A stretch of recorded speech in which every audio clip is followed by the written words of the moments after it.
C'est un parapluie fabriqué avec le même savoir-faire depuis plus de 130 ans. C'est aussi l'un des emblèmes d'Aurillac, longtemps capitale de cet accessoire incontournable des jours pluvieux. Tous les composants sont assemblés à la main chez nous. Donc, les brins, c'est une espèce de bois qui est très dur à trouver aujourd'hui parce que ça vient d'Asie. C'est la seule sourcing qui existe. Et on a failli arrêter la production parce qu'en Asie, ils ne voulaient plus nous fournir ce bois.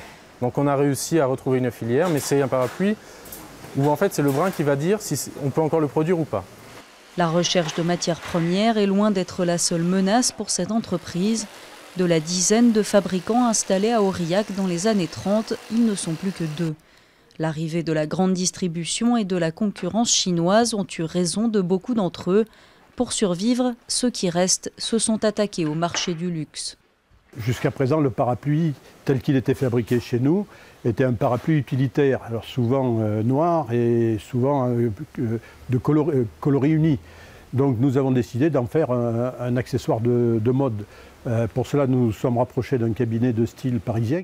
Virage réussi, 2 stylistes s'occupent désormais d'imaginer 2 collections par an, soit près de 400 modèles différents.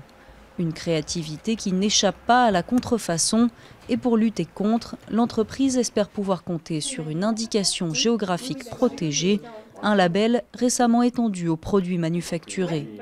L'IGP va nous permettre de lutter pas à armes égales, mais au moins en groupe face à la concurrence. Puisqu'on sera tous dans le même statut légal et le même cadre, toutes nos actions pourraient être portées au niveau national et international par ce cadre légal qu'est l'IGP. Et on sera beaucoup plus fort.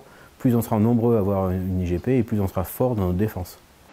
Se battre, mais aussi s'agrandir. En ligne de mire l'Asie, les consommateurs japonais sont déjà friands de ces parapluies made in France. Les Pigagnols espèrent aussi bousculer le marché chinois dans les années à venir.